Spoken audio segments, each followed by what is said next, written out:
So one of my buddies had messaged me and told me that he got a set of new FI 12s. And knowing that he mostly has SPL enclosures laying around, I told him that I had one that would work for what he wanted to do. He's kind of an SQL kind of guy. He likes it loud and hits hard, but he also likes good sound quality.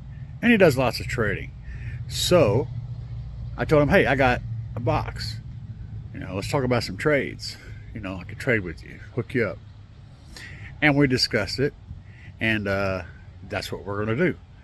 And I'm going to show you guys my test station so that I can test equipment whenever it comes in to know what I'm dealing with. Check it out. All right, so this is my car audio test station. And right here, it allows me to test amplifiers, speakers, stereo, pretty much anything.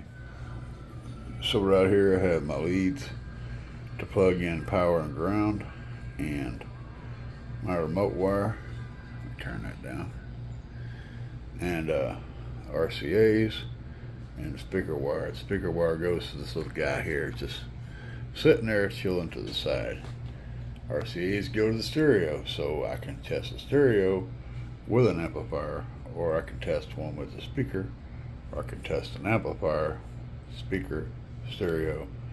And right now I have this playing through this speaker, which hooks up to the stereo, and that speaker, which is hooked up to the amplifier.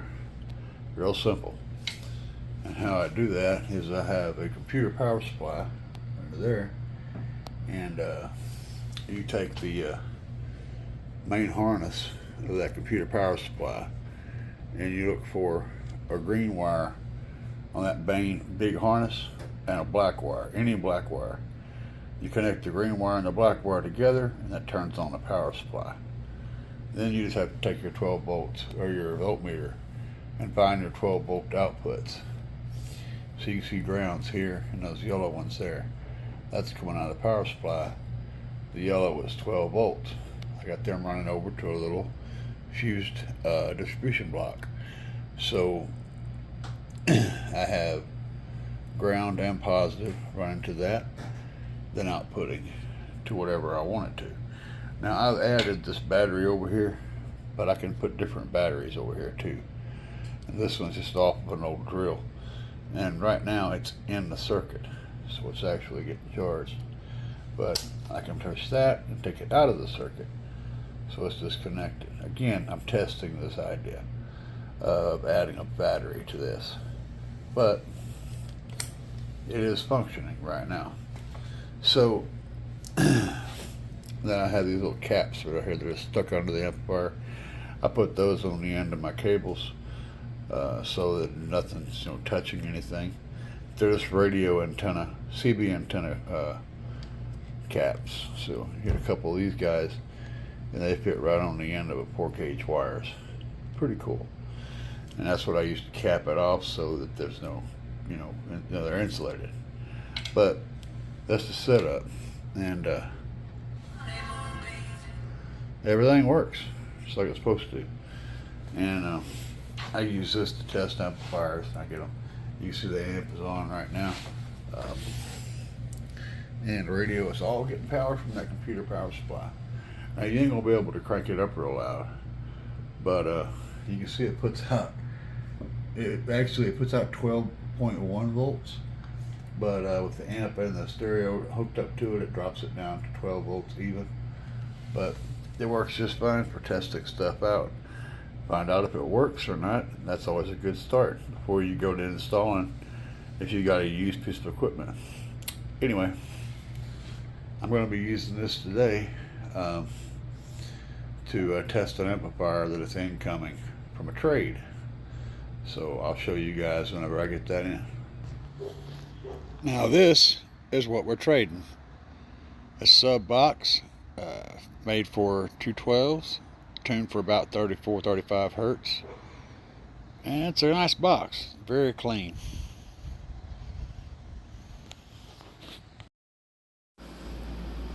Alright guys, as you can see, we have a Sundown SVC or SCV 1500D 1500 watt monoblock amplifier as part of our trade.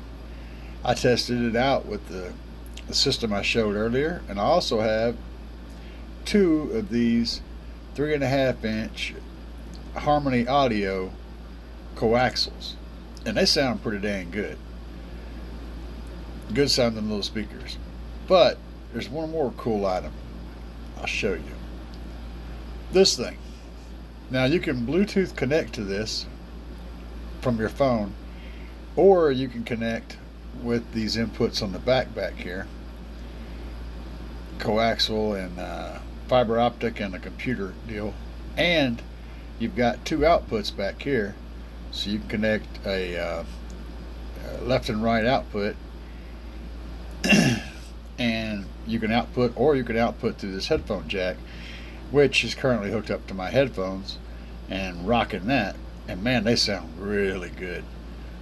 Now, one of the cool things about this device is right beside the volume knob, those are Audio Technicas, by the way, with 70mm drivers, but right beside the volume knob they got these little you see those little letters and numbers, words.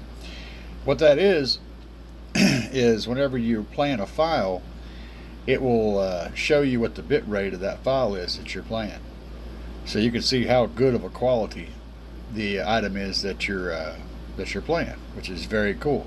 And it does that no matter what source you have. It analyzes the sound, the file, and tells you what the bit rate is. And if you look back here, you can see that this is 12 volts, so this can actually be hooked up in the house or in a car. So this little guy right here could make your amp basically Bluetooth. So you could Bluetooth to this, running straight power to your amplifier, to like a 5-channel or whatever, and Bob's your uncle, you're good to go. Cool stuff, right? So I got the amp and the speakers and the Bluetooth DAC thing all in trade today, doing a little trading, and I hooked up the amp to my tester and she absolutely works. Everything is good to go. Cool thing about this amp is if you take this screw out and this screw out, you can flip the nameplate so you can have it be up whichever way you have the amp mounted, which is pretty cool. The only thing I don't like about it is it uses screwdriver set screws. I'd rather have Allen key set screws, but they're all there and none of them are stripped out and they all work, and the amp tested fine, so that's a plus. It does have the Tiffany style connections, and it has a master slave setup, so you can slave 2 of these together or multiples together, so that's cool. Anyway, just some cool trading stuff today. Good deal, right? So yeah, I think I made out pretty good on the trade, but keep in mind that I'm trading with a buddy, so this isn't just a Facebook marketplace kind of a deal. This is 2 friends trading equipment, trading stuff back and forth. And I've given him stuff, he's given me stuff. We just do this kind of stuff a lot. So that's how that works whenever you have friends and you take care of your friends, friends take care of you. Anyway, guys, let me know what you think about the trade in the comments, and be sure to hit that subscribe button. Peace, guys.